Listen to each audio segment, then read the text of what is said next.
Gundaro behind you is in that yellow container. There's like a orange or yellow container of cocoa butter. Would you mind just grabbing any of that? It's right next to it. Yep. But inside that little container. I hope it's still on. I might turn it on actually. Yeah, either the yellow or the orange.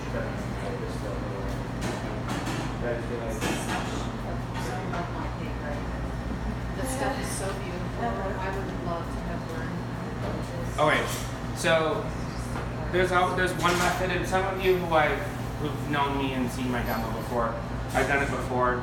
For those of you who haven't, you just take your thumb and you kind of come in and just do a little like swoosh, kind of. So there's something that's really important to note with cocoa butter. So cocoa butter is a natural fat, obviously that's in chocolate, but you want to make sure that you're using a color that's going to pop out from dark chocolate. If I'm working with dark chocolate, you can deal with white chocolate and all that stuff, but I wouldn't sit there and try to start doing like a white chocolate and a milk chocolate and a dark. Just stick with one chocolate. It'll make your life way easier, it'll simplify it, but you can easily do a cocoa butter color that's going to pop a little bit more. I think behind you in that container again, there should be like is there a green? There might be a green airbrush color. It's in an airbrush bottle. Yep, that's perfect.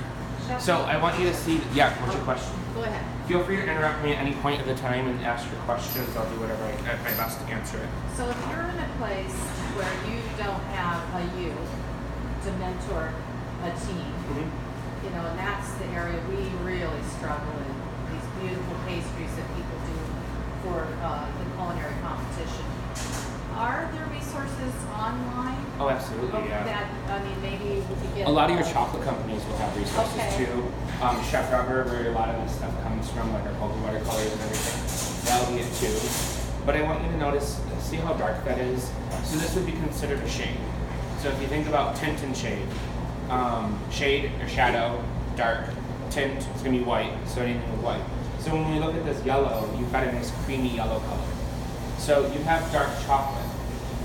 If I go ahead, and we're gonna end up doing it so you can kind of see for demo purposes, you know, so this was one way that we could do it. Another way that we could do it is, you know, utilizing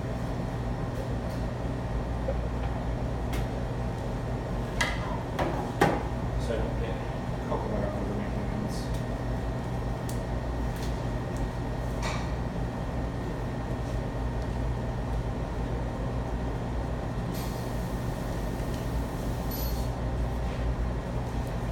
So I'm doing a little splatter effect, also known as, like, you know, Dexter, the show. I named my dog after him. I love that show. Oh, wait. It's got a head end, right? So then that way you don't make like a huge mess with mine. But you can see all those little brushes. Okay, so it looks kind of cool now, but then if we take a towel, you want to be really careful, because the idea is that the splatter is just on this. So whenever I clean up my bonbon mold, I press. I'm not moving it yet because I want to soak up as much of that cocoa butter first. Because if you just take it and slide it, what's going to happen is it's going to go to your cavities, and you're going to have this yellow ring that goes around the very top of it. So then I just flip it like this, and I do that again. And then usually I take the clean side, and at that point, you can utilize your friction from your hands, and I go through, and I can clean that up. So then now you can really see the design and see how that really stands out. So it looks really nice and clean too. If you want, you can pass this around too, because I've got one already made up. So, this is the one that I did earlier. So we can just take that. I don't know how it's gonna pop out. So you got a nice shine to it. Now, you're gonna notice I have a little air pockets and things like that. I wasn't sitting there like pounding it out like you normally would. You wanna make sure, and when I do the demo now, I will, but I wanted you to be able to see the components of how that worked. So when we do this, you know, for instance, here we have a bonbon. So I'll show you airbrushes are really easy to come by too. And this is a really nice portable machine. So when I spray this color, so this goes back to the tint and shade.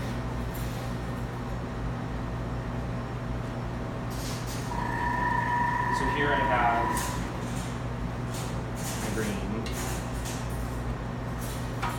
Set this here. So I just grab a paper towel to spray into just to make sure it's going to spray. And you want to make sure, see how it's dripping down the side. So that means I probably need to go down a little bit. So you can see the spray got a little bit better, but now it's not making a big mess and dripping down the side.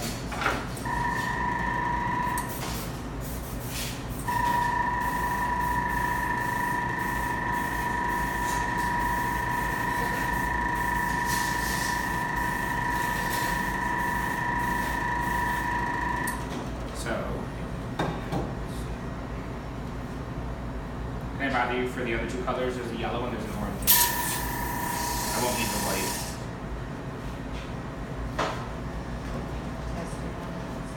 Now, for just the sake of purposes of you getting to see that, I end up doing, thank you very much, I end up doing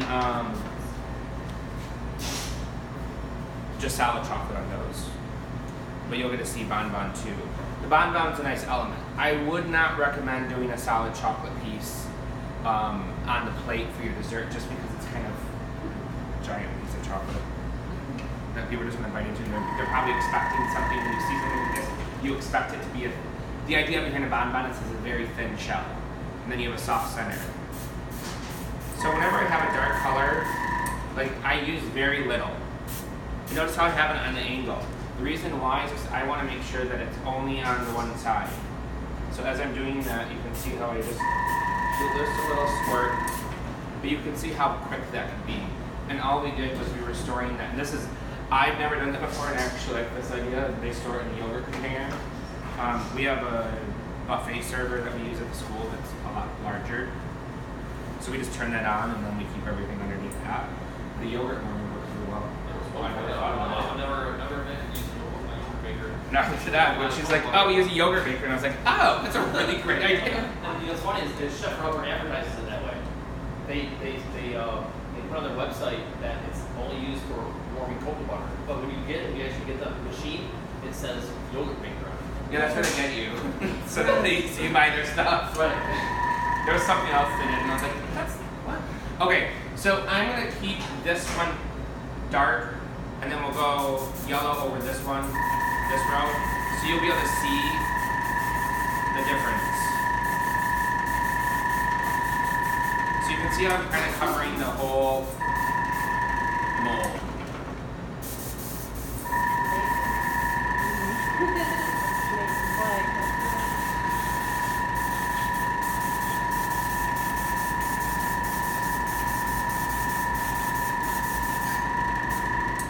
So this obviously makes just a little bit more of a mess on the surface of it, so I will clean that up.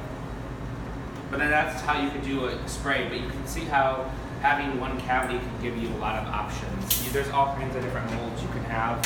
Obviously you have the round molds and everything. I got polished this one off too well, so it's kind of having a weird reaction to it. But that's okay, you'll get the idea.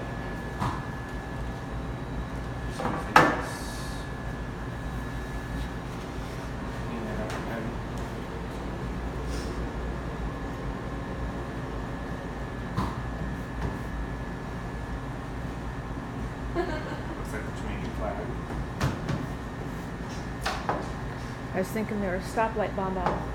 Yeah. You said Jamaican flag. Yeah, that's what you just said. Then I thought Alpha Gamma Now it's Delta. really warm and humid in here, so it makes it really challenging. College. So what I'm going to do is I'm just going to pop this in the cooler for a quick second, just so that I can let that warm It's up. warm in here. I have this one too. So this is a larger mold. One of the cool things with these larger molds is you could use that as a shell. So we could take that, thank you so much, and we could use that as our base. So I did this one earlier. Oh, it is. So here's that. Oh, that's good. So we could take this now, fill it with mousse, finish it off with a little cake, cap it off, pop it out, set that on your plate. When they're doing a dessert, you take your spoon, smack it open, you know, or you could spray it with gold. You could do gold spray, gold luster on it. You know something? There's a lot of different. They have different molds, the silicone molds, where you can do like the candy apple or the gold. You know, they have. So there's all kinds of different elements that you can do that are really cool that will work for that. And all I did was the same concept with that, where I ended up taking. I just did a swoosh. I used the paintbrush here, so you can do different techniques. This I wanted you to see because if you use the correct brush, you can try to get something clean. But it would look, I think, for like a ProStart competition, this would be acceptable. If you're looking at like the ACF level competitions, they'd be like, that's really messy on the edge, so you wouldn't want to use something like that. Okay, so here's this. This was the one I did earlier. So what I'm gonna do now, I think it should work out fine. It's still really.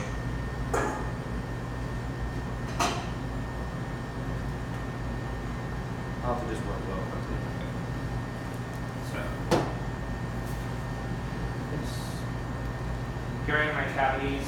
I already filled some just so that we can kind of see how it's going to turn out.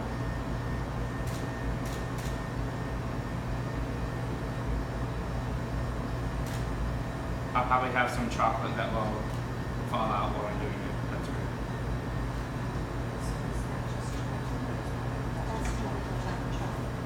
So here I have,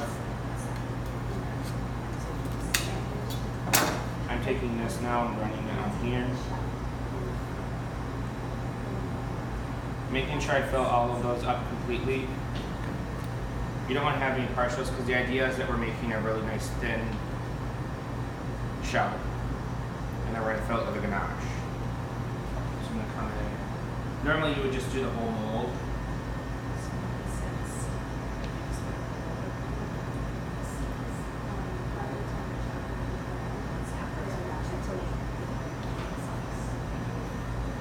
So what I didn't do earlier that you would do now,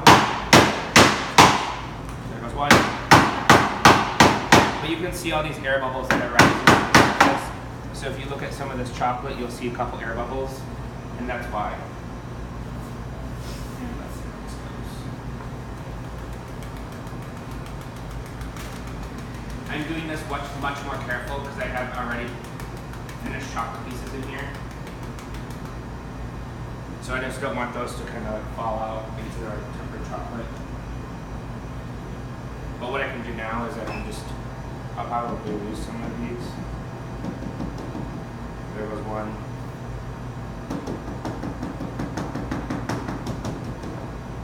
Two.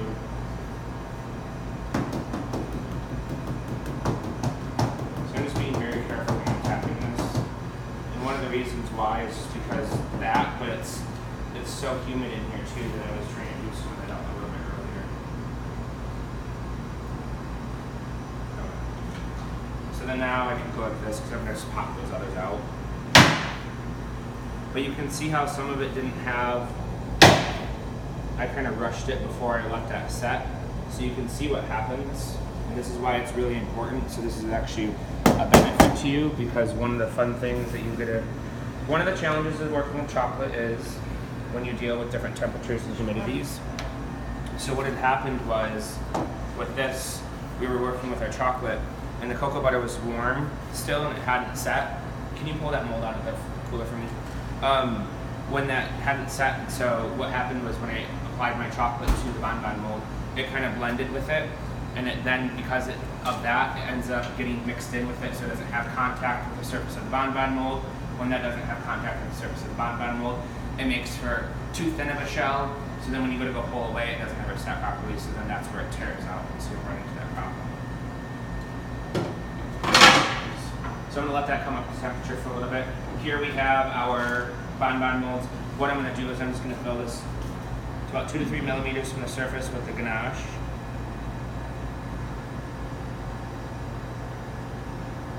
So the nice thing is with these, is you would be able to kind of do this in time. So you get your chocolate going. Once that's going, cast that. You know, while that's chocolate's melting, you're gonna be, you know, decorating your bonbon mold. Cast that. While that's casting, you can be doing like maybe another component of the dessert. Then you go back and you, once that sets a little bit, then you fill it with your ganache. Then you go back through, wait till that ganache sets a little bit, then you can go back